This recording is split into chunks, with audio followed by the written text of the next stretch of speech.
পরবর্তী যে প্রশ্ন, H2 ও N2 কি একটা পি, পি এর ক্ষেত্রে কেন্দ্রীয় মৌলের জারণ সংখ্যা sp³ কেসি সমান L স্কোয়ার মোল পার মোল স্কোয়ার, আর হচ্ছে যে আকৃতি চতুস্তলিকে।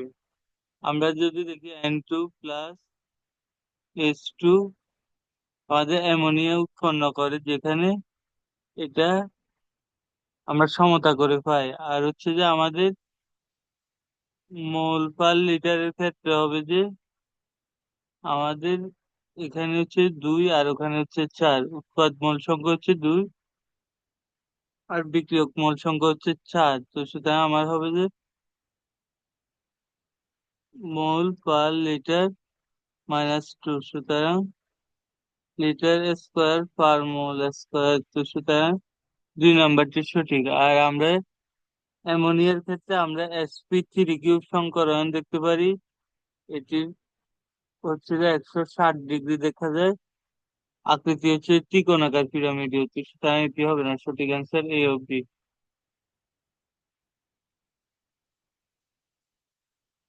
0.01 ml molar 0.01 molar sodium hydroxide এর পিএইচ কত? এখানে দেওয়া আছে পিওএইচ সমান লগ হাইড্রোজেন আয়নের ঘনমাত্রা আমার দেওয়াই আছে লগ 0.01। তো সুতরাং এখানে আমি পাই সঠিক অ্যান্সার 2।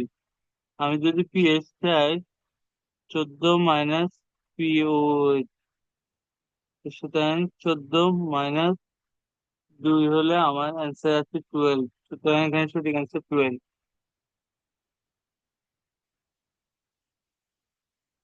তারপর হচ্ছে যে নিচের কোনটি ক্ষারীয় বাফার? এটা ইথানোয়িক অ্যাসিড। অ্যাসিড তো আর ক্ষারীয় বাফার হতে পারে না। এটা হচ্ছে যে সোডিয়াম হাইড্রোক্সাইড, শক্তিশালী ক্ষারক বাফার হতে পারে না। এটা সালফিউরিক অ্যাসিড। সালফিউরিক অ্যাসিডও অ্যাসিড তো ক্ষারীয় বাফার হতে পারবে না। তো সুতরাং এখানে অ্যামোনিয়াম হাইড্রোক্সাইড আছে, দুর্বল ক্ষার, এবং কি উহার শক্তিশালী লবণ আছে। এটি সঠিক অ্যান্সার 3 নম্বর। নিচের কোনটি অ্যান্টিঅক্সিডেন্ট? সোডিয়াম বেনজোয়েট হবে না। ইডিটি হচ্ছে যে কিলেটিং এজেন্ট।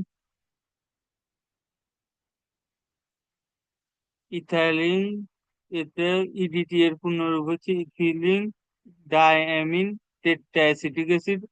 আর বিএসটিএ, বিএইচএ, বিটা ক্যারোটিন, এগুলো হচ্ছে যে আমার অ্যান্টিঅক্সিডেন্ট হিসেবে ব্যবহৃত হয়। বিএসটি হচ্ছে butylated hydroxy toluene butylate hydroxy anisole. আর বিটা ক্যারোটিন, এগুলো আমার অ্যান্টিঅক্সিডেন্ট। সুতরাং এখানে সঠিক অ্যান্সার 3 নাম্বারটা। পরমাণুতে অরবিটালের ধারণা পাওয়া যায় কোন উৎস থেকে? অরবিটালের ধারণা পাওয়া যায় বোর পরমাণু মডেল থেকে।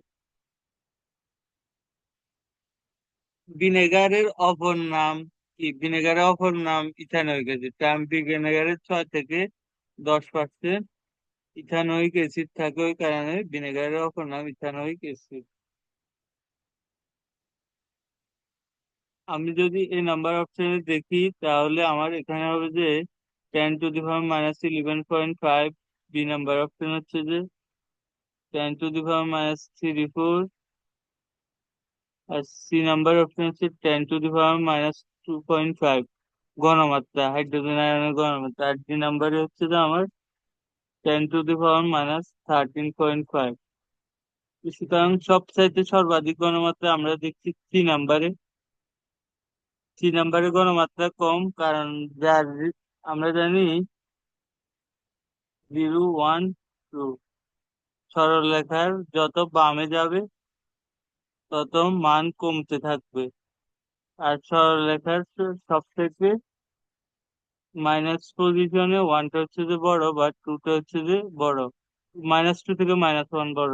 সুতরাং -3.4 থেকে -2.5 বড়। -11.5 থেকে -2.5 বড়। তো সুতরাং এখানে বি নাম্বারটি হচ্ছে সঠিক অ্যান্সার। বি নাম্বার, সি নাম্বারটা 2.5।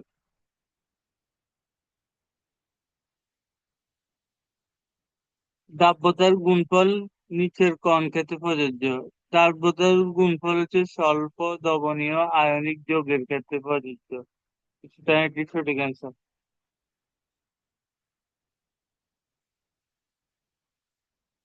পরবর্তী প্রশ্ন, নিচের কোনটির বন্ধন কোণ সবচাইতে বেশি? এটার বন্ধন কোণ হচ্ছে 109.5 ডিগ্রি, এটা হচ্ছে 120 ডিগ্রি, আর এটা হচ্ছে যে আমাদের 160 ডিগ্রি।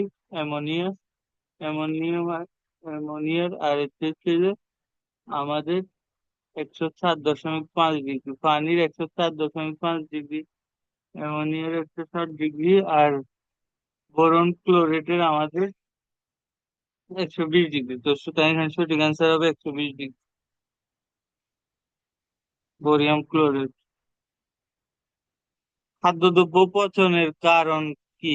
খাদ্যদ্রব্য পচনের কারণ হচ্ছে যে অ্যান্টিঅক্সিডেন্ট, খাদ্যের জারণ ঘটলে তো খাদ্যদ্রব্য পচন হবে। অ্যান্টিঅক্সিডেন্টের অভাবেও খাদ্যদ্রব্যের পচন হবে। সোডিয়াম বেনজোয়েট দিলে তো খাদ্যদ্রব্য সংরক্ষণ হবে। তো সুতরাং এই নাম্বারটি হবে না, সঠিক অ্যান্সার 2 ও 3। কোনটি থেকে ইলেকট্রন সরাতে সবচেয়ে বেশি শক্তি লাগে? আমরা যদি এখানে দেখতে পাই 10টা ইলেকট্রন আর 10টা প্রোটন আছে।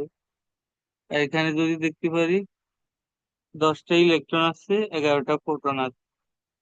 এখানে যদি দেখতে পারি 10টা ইলেকট্রন আছে, 12টা প্রোটন আছে। এখানে যদি দেখতে পারি 10টা ইলেকট্রন আছে, 12টা প্রোটন আছে।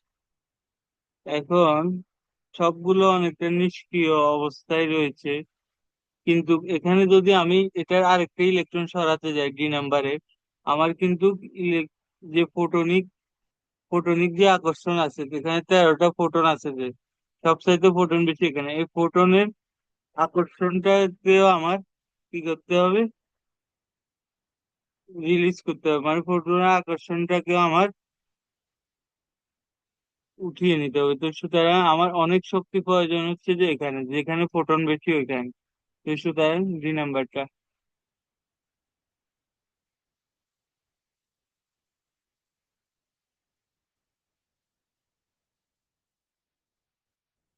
কোনটি সাম্য অবস্থার সত্য? সাম্য অবস্থার সত্য হচ্ছে যে উভমুখিকতা, এটি একমুখিকতা হবে না, গতিহীনতা। প্রভাবকের উপর কোনো নির্ভরশীলতা নাই সাম্য অবস্থা।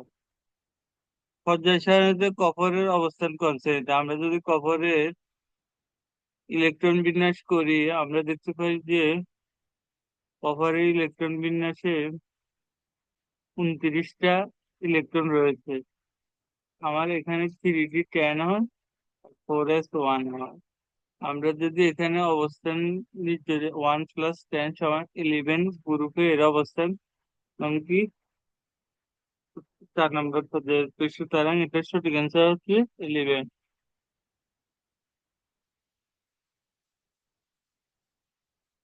এই একটা পরমাণু যে হচ্ছে 1s, এটা হাইড্রোজেন, 1s1 হাইড্রোজেন পাই গেলাম। আর হচ্ছে বি বি যেটা আছে এটা হচ্ছে যে 3p। সুতরাং আমার যদি 1s যায়, 3p, 3p তে আমি পাই, 2p তে আমি পাবো যে ফ্লোরিন, 3p তে পাবো আমি ক্লোরিন। তো সুতরাং এখানে সঠিক অ্যান্সার হবে হাইড্রোজেন, এখানে হবে ক্লোরিন বি। বি মূল ক্লোরিন, এ মূল হচ্ছে যে হাইড্রোজেন। তো সুতরাং নিচের কোনটি এ ও বি অণু? Hydrogen chloride. এই যে আমরা এ ও বি এর মাঝে একটা সিগমা বন্ধন দেখতে পাচ্ছি, আর হচ্ছে এক্স এর এখানে অধিকরণ দেখতে পাচ্ছি, এবং ওয়াই এর এখানে গুণন দেখতে পাচ্ছি ওয়াই এর অংশে।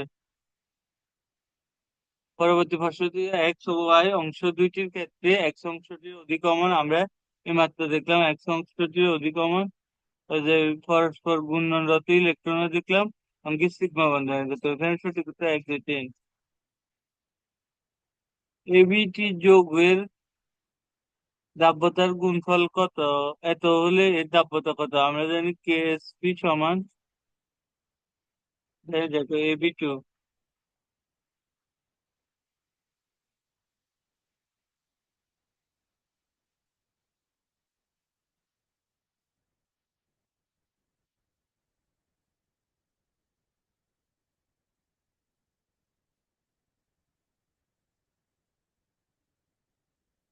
X cube into k.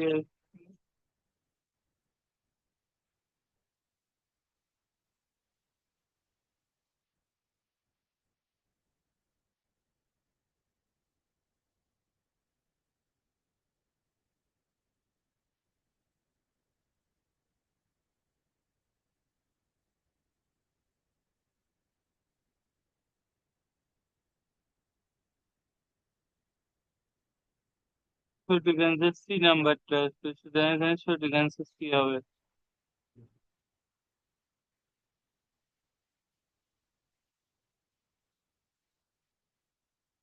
Quantum সংখ্যার মানের কনসেপ্টটি বাস্তব। আমরা জানি এন সমান 0 1 2 3, এর সমান হচ্ছে 0 থেকে n-1,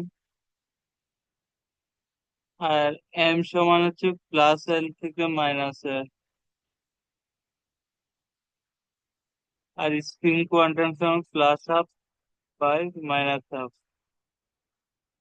আচ্ছা, আমরা এবারে এন, এল, এম, এস এর মান এই নাম্বার অপশনে আমরা দেখতে পাই যে 3, তারপর হচ্ছে 2, এটা ঠিক আছে যেহেতু n-থেকে 1। এখানে -2 এটাও ঠিক আছে, আর +12 এটাও ঠিক আছে, তো সুতরাং 1 নাম্বার অ্যান্সারটি বাস্তব এটি। আসুন এবার বি নাম্বারে। 3 ঠিক আছে, 2ও ঠিক আছে, -3, এটা তো সি নাম্বার অ্যান্সার আমি চেক করতেছি। -3 +12, তো সুতরাং এটা হয় না, -3 অসম্ভব, কারণ +l থেকে -l, তো সুতরাং এখানে সি নাম্বারটি হবে সঠিক অ্যান্সার। আর বি নাম্বারটাতে আমরা বাস্তব দেখতে পাবো 0 0 এমনকি ডি নাম্বারটা আমরা বাস্তব দেখতে পাবো 5 3 0 -12, তো সুতরাং এখানে সি নাম্বারটি শুধু অবাস্তব। আসসালামু আলাইকুম, আজকে এই পর্যন্তই। সবাই ভালো থাকুন, সুস্থ থাকুন, নিরাপদে থাকুন, এটাই কাম্য।